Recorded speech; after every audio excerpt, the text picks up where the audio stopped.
Hello everyone, and welcome to...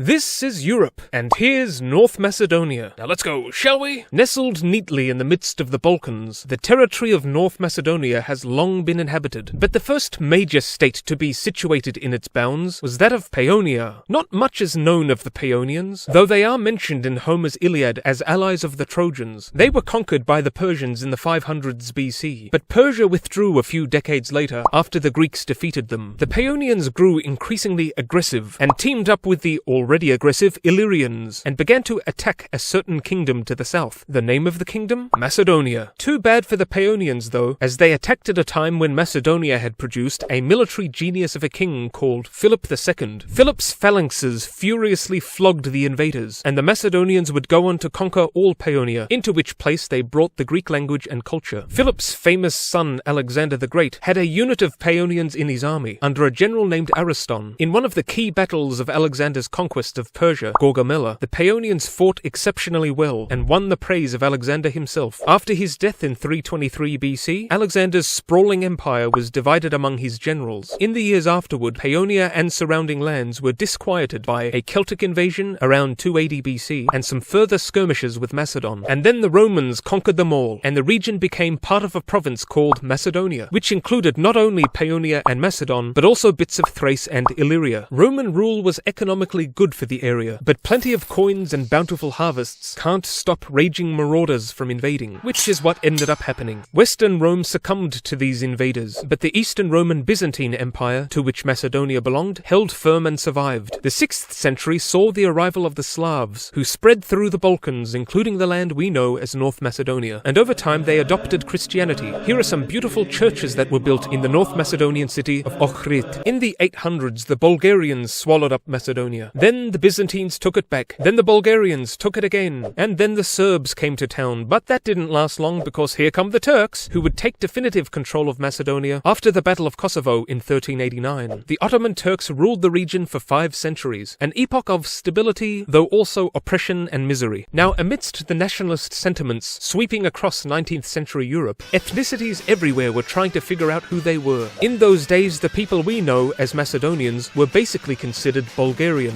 But that began to change after the year 1875, following the publication of a phrasebook by Georga Bulevski, in which he argued that the Macedonians were a distinct nationality, not Bulgarians, and that they were in fact descendants of the ancient Macedonians. In 1903, the Internal Macedonian Revolutionary Organization launched a rebellion against the Turks, which was brutally crushed, but the Ottoman Empire was on its last legs, and after the Balkan Wars, it lost most of its territory in Europe, and Serbia ended up acquiring most of Macedonia. The Serbs pushed to Serbianize the region and purge it of Macedonian and Bulgarian influence. Then, during World War I, the Bulgarians invaded and pushed to Bulgarize the region. However, since Bulgaria was on the losing side of the war, Macedonia passed again into Serbia's hands when it was included in the kingdom of Serbs, Croats, and Slovenes. Serbianization was again promoted, but also resisted. In 1934, the Soviet Communist International Organization became the first body to officially recognize the existence of a distinct Macedonian nationality and language. During World War II, the Bulgarians took control again, but once again they were on the losing side of the war and the communists were victorious, and Macedonia became a part of the Socialist Federal Republic of Yugoslavia. All the Slavic-speaking countries of the Balkans were part of it, except Bulgaria. Under socialism, Macedonia made big, rapid strides in industrialization and modernization. But as Yugoslavia began to collapse in the late 20th century, Macedonia voted for independence and gained it in 1991. Now, Greece was unhappy that the newborn nation was named Macedonia, as Greece already had a region by that name, the place where Alexander was born, and was displeased that the country used this ancient symbol for its flag. Macedonia, reluctantly, agreed to alter its flag, but the name issue dragged on till 2018, when the country, reluctantly, rebranded itself North Macedonia. The new name hopefully proves satisfactory, as there is some accuracy to it. As we see from this map, this bit of North Macedonia was part of the ancient Macedonian kingdom kingdom, and when we consider the broad region named Macedonia, this section is most certainly North Macedonia. Now, relations with Bulgaria are more tricky. Bulgaria insists that North Macedonia's people and language are Bulgarian, something Macedonians passionately deny. Thus, Bulgaria, which is a member of the EU, uses its position there to block North Macedonia from entering the European Union. Meanwhile, the large Albanian minority in North Macedonia is like, yo, what about us? Though Macedonian Albanians are predominantly Muslim, the most famous of them was Roman Catholic nun Mother Teresa. Anyway, North Macedonia joined NATO in 2020, and the country today has attained a high level of human development, and despite its muddled, troubled history and current challenges, it has made substantial improvements, and let's hope they continue. So best of luck to North Macedonia, but as for me, it's bye for now. Bye-bye!